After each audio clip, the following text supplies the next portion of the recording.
Need new glasses or want a fresh new style? Warby Parker has you covered. Glasses start at just $95, including anti-reflective, scratch-resistant prescription lenses that block 100% of UV rays. Every frame's designed in-house with a huge selection of styles for every face shape. And with Warby Parker's free home try-on program, you can order 5 pairs to try at home for free. Shipping is free both ways, too. Go to warbyparker.com/covered to try 5 pairs of frames at home for free. warbyparker.com/covered. Millions of people have lost weight with personalized plans from Noom. Like Evan, who can't stand salads and still lost 50 pounds. Salads generally for most people are the easy button, right? For me, that wasn't an option. I never really was a salad guy. That's just not who I am. But Noom worked for me. Get your personalized plan today at Noom.com. Real Noom user compensated to provide their story. In 4 weeks, the typical Noom user can expect to lose 1 to 2 pounds per week. Individual results may vary. Hello, you are listening to Just Films and That. This is the podcast where we talk about those films we think deserve a little bit more love. Whether they're underrated, underseen, or there's another reason, we're gonna talk about them. So, let's see what it is this week.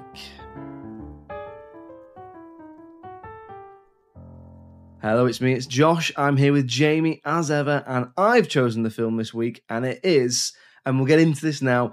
So I've chosen Bean from 1997, also known in some places, if you're one of our cousins across the pond, as Bean, the ultimate disaster movie. I think it might be known as Mr. Bean, the movie in other places. It is not Mr. Bean's Holiday. And is it known by any of the names, Jamie? If anything, it's Mr. Bean's work trip. Yeah, it's not a holiday. Yeah, it is Mr. Bean's work trip. Mr. Bean and the Sorcerer's Stone. I think it's too Bean Too Furious. Whatever it is, Josh, it's the hardest movie to ever find on Prime. It is. To the point where I found it and you were like, where is it? And turns out you can only find it if you go onto Prime and go for all caps. Yeah, so I read down what came up before Bean. Like, there's hundreds of stuff, but things that if you just type in Bean and Bean the movie, you get Patriot Games. Yeah. The Only Way is Essex. It Chapter 2. Cold Case Season 7.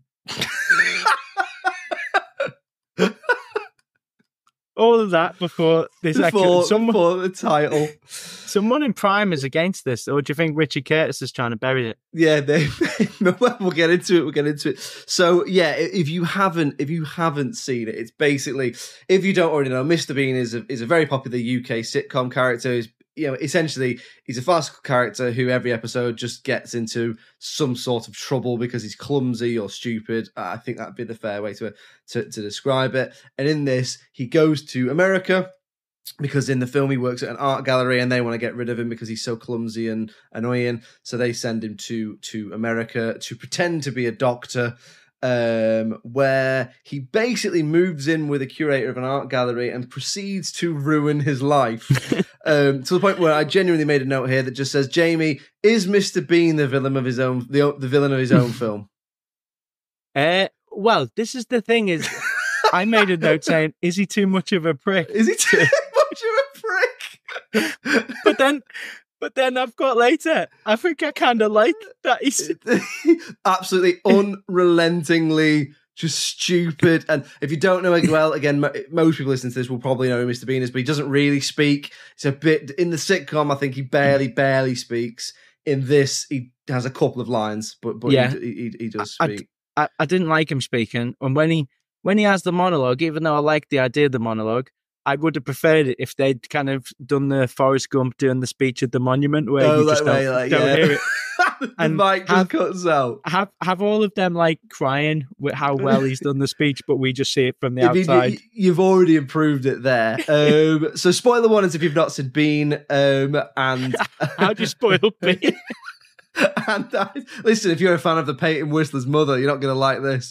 So spoiler warnings, and also I have picked it because I think it's underrated. I think it's not a perfect film. I think there's something there for people.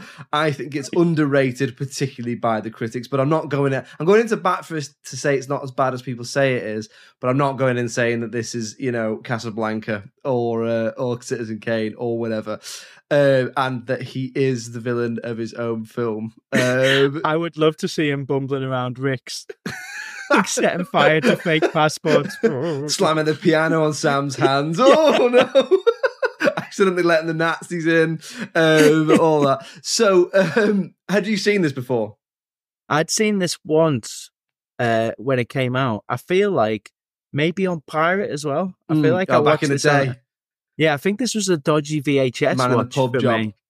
Yeah. Yeah.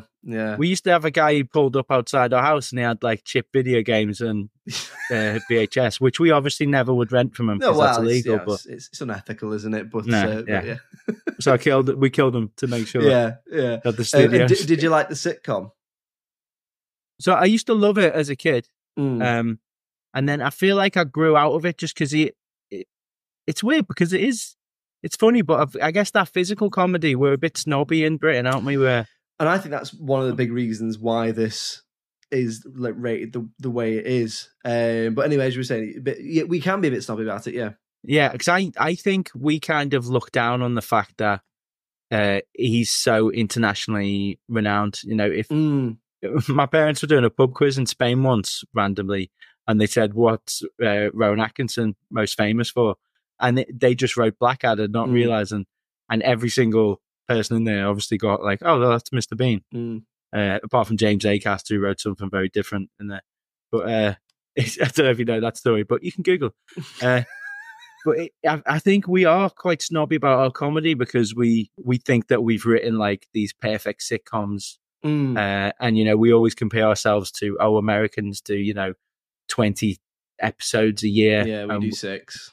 We've got our Faulty Towers that has 12 episodes that only ever existed, and they're all perfect writing, and it's all about the writing, and it's all about how it reflects real life, and Bean never really reflected real life. No, it was just a silly man. And it is, it's comedy without language. It's comedy without really a set audience because it's, you could watch this if you didn't speak English. You could watch it if you were a kid. You could watch it if you were, an adult, older person, whatever it might be. So I think you're right. I mean, it's very, very easy to be snobby about comedy. And I think, it's very easy to be that. And maybe all of us have been guilty of it. But also the whole thing of this podcast is you like what you like. So that's what it's about. There's plenty of sitcoms that I know, and we've talked about this on other episodes where people love, and I'm like, I do not understand why people like them, and I don't even. There's probably ones you're thinking of right now where it's like, oh yeah, it's gonna go in on something, but there's even very, very popular ones that I'm like, I don't get it.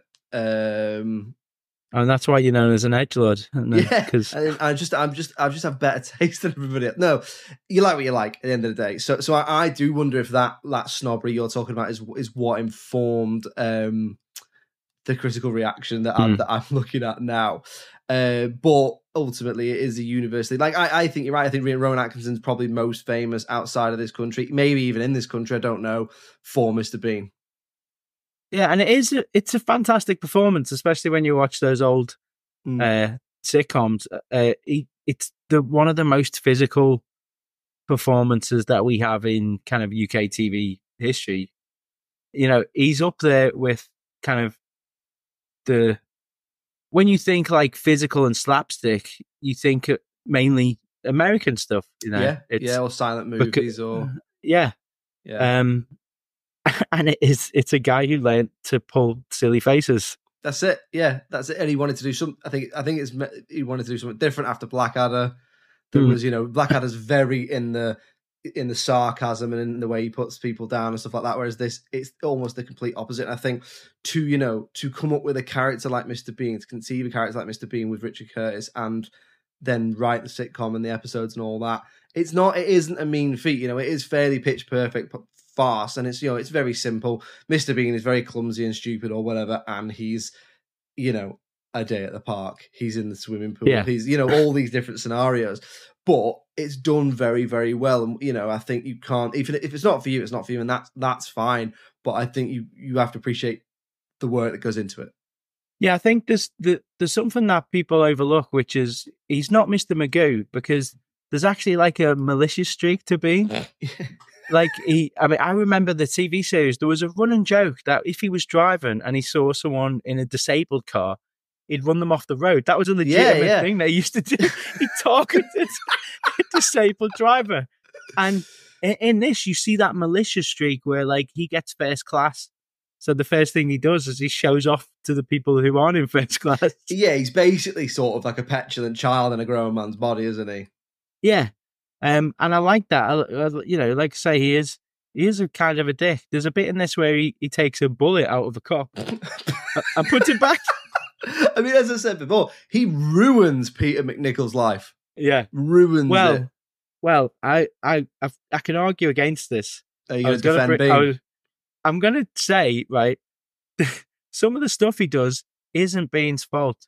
Like, they paint it like when he ruins the dinner for and I'm going to say it, the judge from Ghostbusters 2. That's all he is. Harris Yulin. And we can talk about this being a Ghostbusters 2 reunion. Well, that's one of the reasons I picked it. I think it had been on my list, and when you picked Ghostbusters 2, I was like, oh yeah, Peter McNichol. So we're doing all of Ally McBeal after this, aren't we? So just the Robert Downey Jr. episodes for the engagement. You know, when he puts the turkey in the microwave and it explodes, Peter McNichol was right there putting that turkey in the microwave. Oh yeah, like they play it as if, oh, Bean, you've ruined the turkey. Yeah, and also, if you knew the guy was coming around for dinner, why haven't you prepped dinner? Like, he acts as if this is all Bean's fault. Pizzas or something. Yeah, his wife leaves because he's of his own volition. He's been like, it'll be pretty cool if I let him stay. They had a hotel budget. They could have just made him. It's a really rich gallery. They've just bought a painting for like millions of dollars. I'm sure they could put up Mr. Bean in a fairly decent hotel for a couple of months. Yeah, he wouldn't even know if it was bad. I like the fact that when Harris Yulin's character finds out he's staying with David, he's like, very simple people, but they're nice. And then he's like, come round for dinner. You called me and my family simple people, but nice, but come round. But no, it's not all of his fault, but he does ruin his life. But does he though, or does he bring his family together? Does he bring his family together? And actually, let's be honest, the speed with which his wife leaves him, that wasn't a happy house, was it? Is this the worst written wife in a movie? She's and Pamela. If it's not Pamela Reed, because Pamela Reed's just brilliant in everything she's in, whether it's this, Parks and Rec, Kindergarten Cop. You know, for me, she's the kindergarten cop lady, and I, as a kid, loved that film, and it was such a character that I hadn't seen before, because films back then were like, if there's a woman here, it's because Arnold wants to sleep with her. Yeah, but it was a completely different type of character, and she's this strong but funny character. Yeah. And in this one, as soon as Peter McNichol says, "Oh, we've got this huge house, and there's this scholar coming over, so do you mind if he stays there?" She's like, "I'm leaving you. I'm going to make sure our children know that we are in a relationship that is constantly on the brink." I wonder if it's because what you don't see is that he's always bringing scholars back. So she's like, I said the last one more. The last accident-prone scholar, I said no more accident-prone scholars. I said no more, David. The last one pushed like her mum in the swimming pool. I mean, there was a moment in this that I was genuinely angry for him when they got back from the pub, and she'd moved out with the kids, but when they got back from the pub, she was like, "I came home because I missed you, and we've been waiting here 5 hours." And you're like, "Well, he didn't know that." Yeah, you can't be angry at someone for not being somewhere where you didn't know. That's completely unreasonable, isn't it? So having watched the game with that critical eye, then what did you like about it, or are you just not a fan? What are your thoughts generally?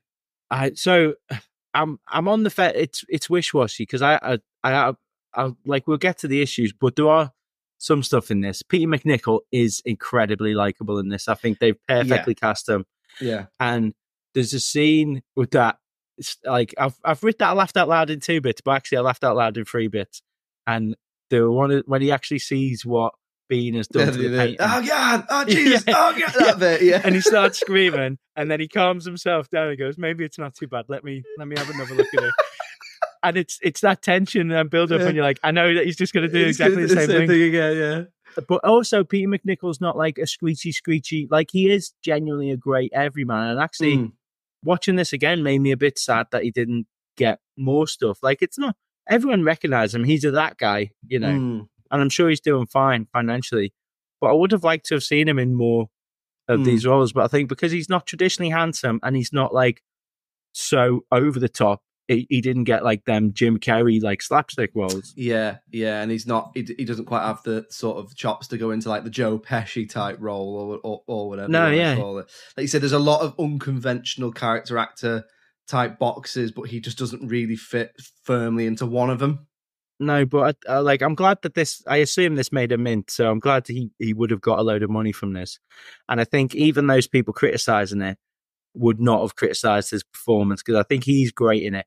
And he even sells like the loneliness of someone who, if you had someone staying over who was ruining your life, you kind of believe it when he says, "Bean, do you want to go for a pint?"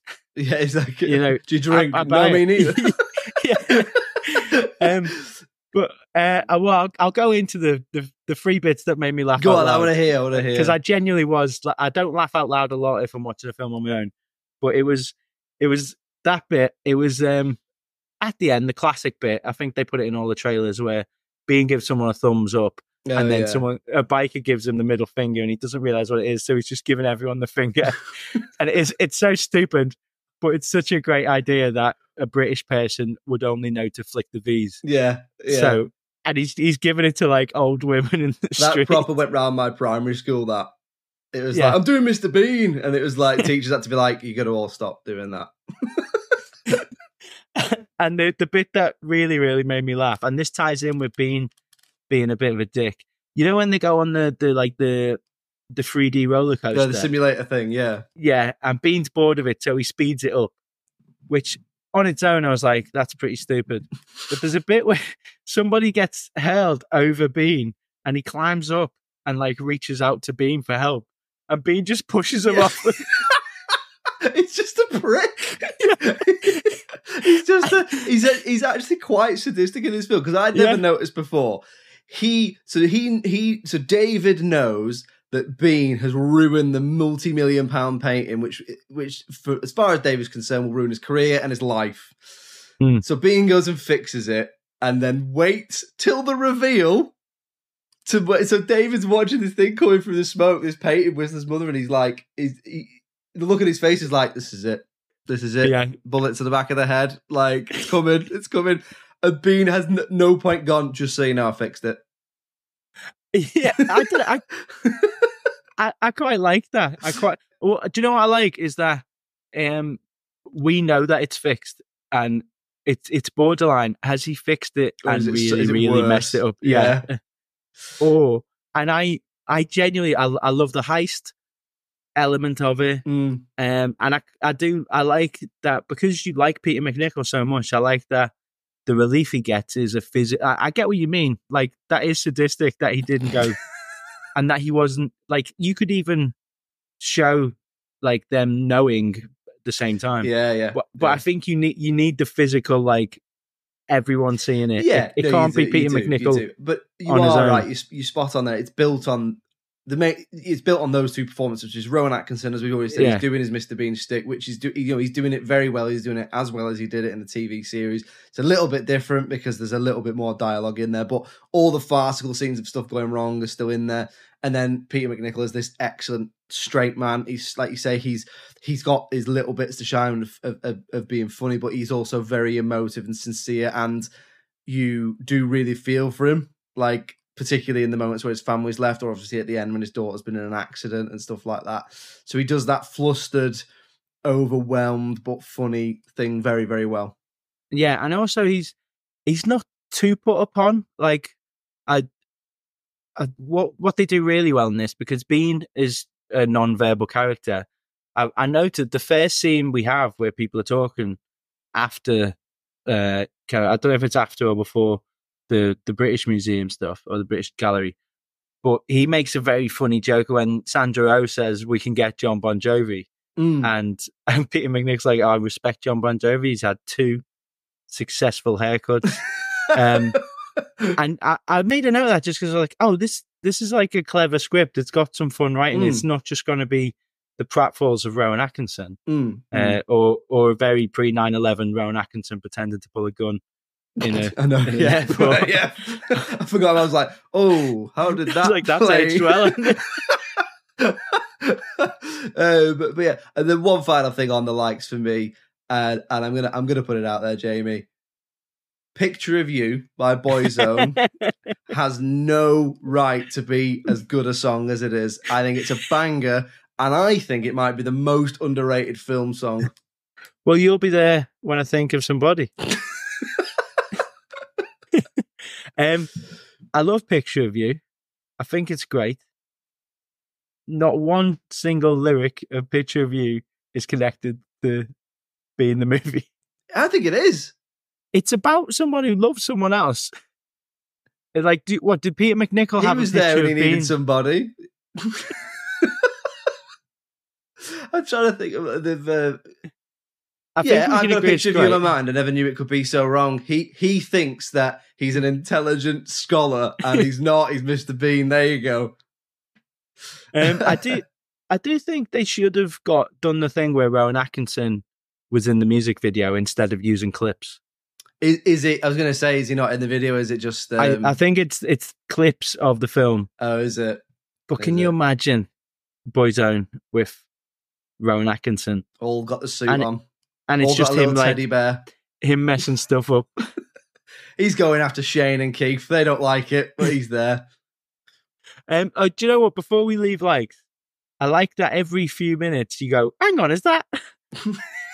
It's so many actors, isn't it? Is that Doc Cotton? Is that Peter Capaldi? Is that fucking Burt Reynolds? Yeah, it's that Burt Reynolds. He's got like 3 lines.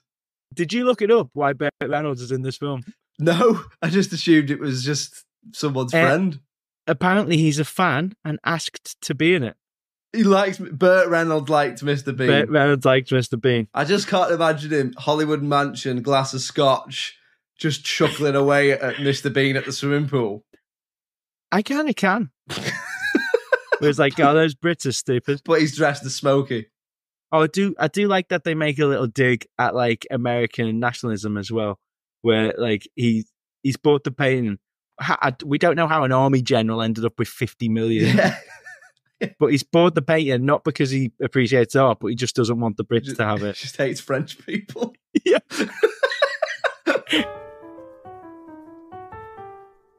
Okay, so we'll move on to the dislikes section then. I have a feeling there's going to be 1 or 2 things in here for you, Jamie. So apart from the fact that Mr. Bean ruins a perfectly innocent man's life, what don't you like? So we've already covered it, but I do have a real problem with how quickly the wife leaves him with the kids. It's bad, and I'm not. I want to make it clear it's because of the way it's written. Oh yeah, it's poor. She's a poorly written character. Yeah, and they really. I know it's throwaway comedy, but you can't just say to your kids like constantly, "I'm leaving you, Dad," and then bring them back and be like, "We can work through this," and then leave and be like, "No, he's a bad person. He's obviously going through a tough time, and all she's doing is amassing the levels of stress that can go on him there." And also, it's clear that he is in a quite successful, highly stressful job, having what would appear to be the most stressful few weeks of his professional career.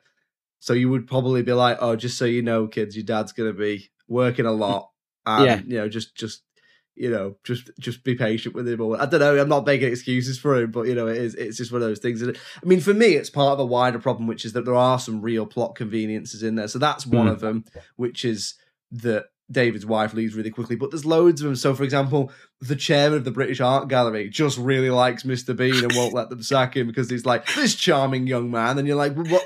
Why do you like this? What about Mr. Bean does that chairman of the British Gallery or whatever it is like so much that means he's basically unsackable? But not only unsackable, he's happy for him to be a security guard, but he's not going to help him with a career progression beyond that or anything like that. So that's one of them. Or there's another bit where the chairman, like you say, Harris Yulden's character says to David, ultimately it's your choice on Mr. Bean, so if it doesn't work out, it's your neck. And it's like, well, it wasn't his choice. You said to the gallery, send us someone. Yeah. And they just sent someone over. So I mean, realistically, they don't hype up the stakes, because day one he'd just be like, oh, it's a fraud, this guy's not a doctor. Yeah. He can barely speak. Yeah. He got arrested at the airport for pretending to have a gun. There's definitely, I mean, the biggest one for me, the biggest one's probably David's wife, but also the motorbike bit is so signposted. Like when so basically, a guy shows up and she gets on the back of the bike and he's like, don't get on one of those death traps. And you're like, even if you haven't seen it, like, well, she's going to be in a motorbike accident. Yeah. And also it's not set up. Like, if you're going to have that, pepper that at the start. Pepper it in, or have it as a massive emotion bomb. Just, I'm here to speak to you about your daughter, and you just change it. She's been hit by a car. Yeah. You know what I mean? She could have been crossing the road, hit and run, whatever. Hit by Mr. Bean. She's been hit by a man on a skateboard carrying a painting. God, he's a good skateboarder though, isn't he? He's a good skateboarder for a man who lives in London and may or may not be an alien. So I mean, I had that they randomly introduced the biker, the daughter, like they did that classic 90s movie thing of like, oh, she's dressed in black, so she's a bit distant from her dad. Yeah. It's that the daughter from Face Off thing of like, oh, we know this is going to be bad. It's Face Off, it's American Beauty, it's just all a bit. Yeah. And the main problem I had with this is 1997. It's set in LA. Why does it look like it was filmed in Crewe in 1994? I know what you mean. Like the first LA shot, like it's meant to be composition. This is the UK. Look how dreary it is.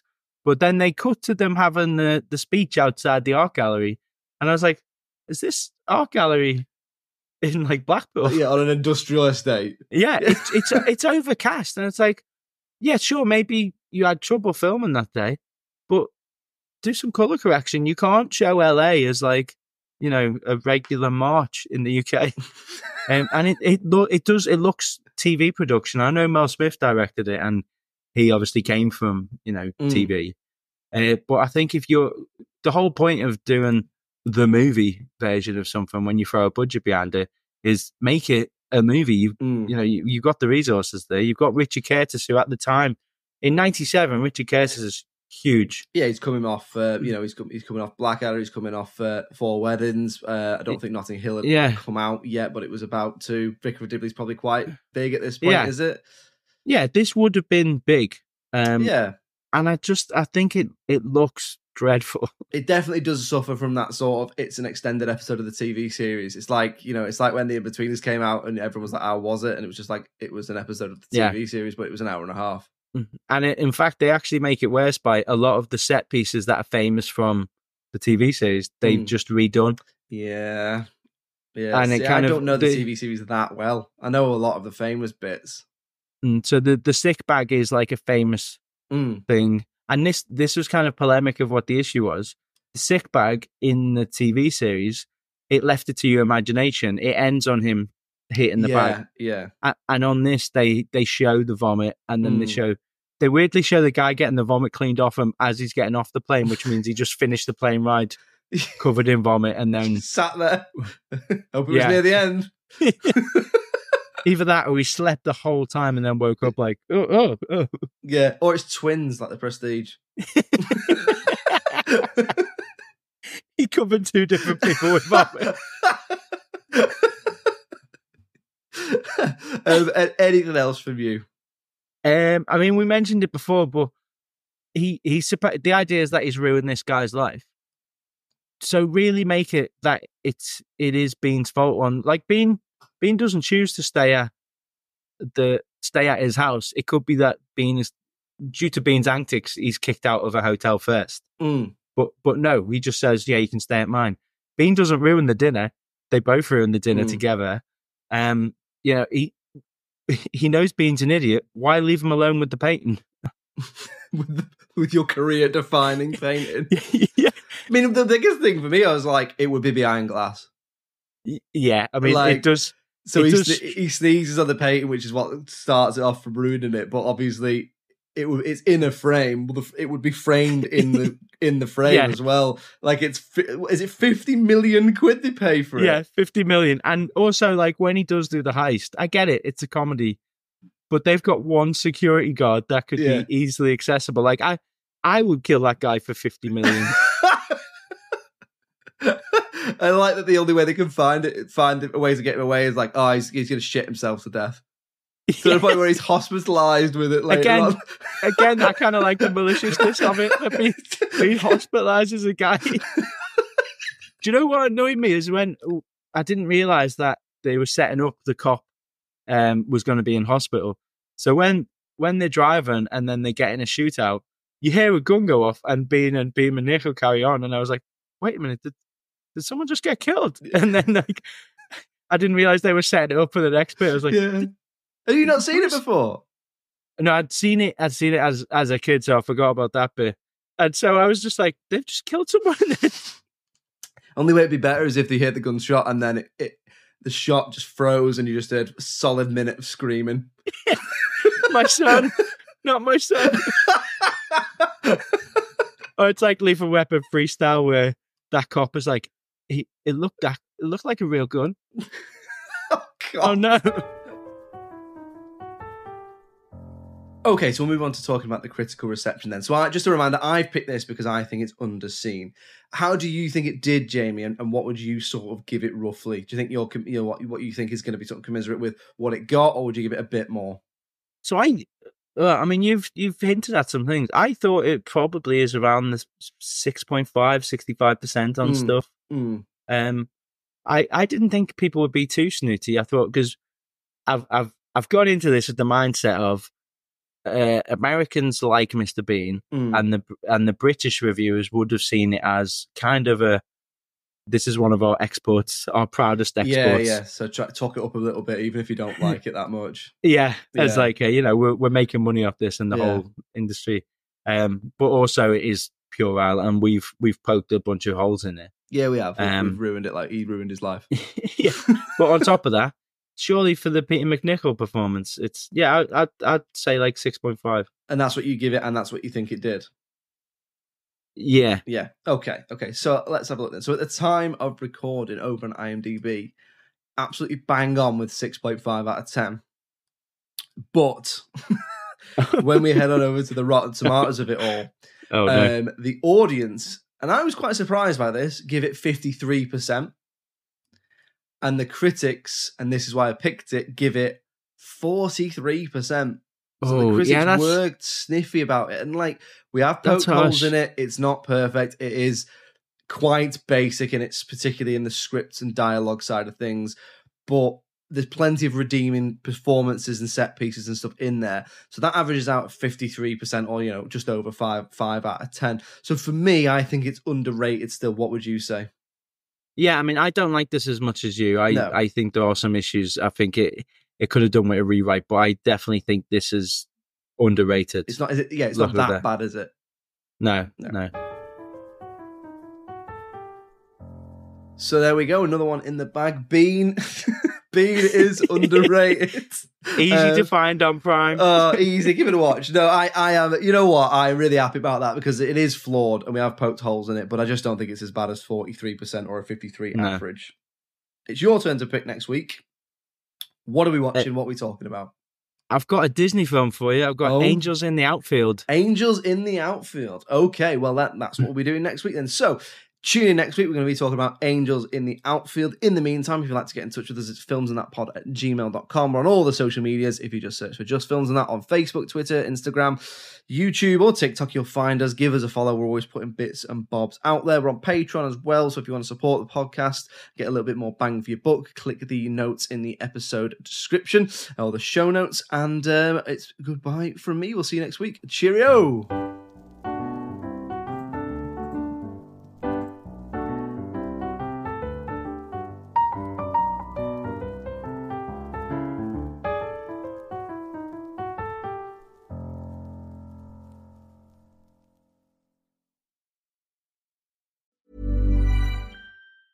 Want to teach your kids financial literacy, but not sure where to start?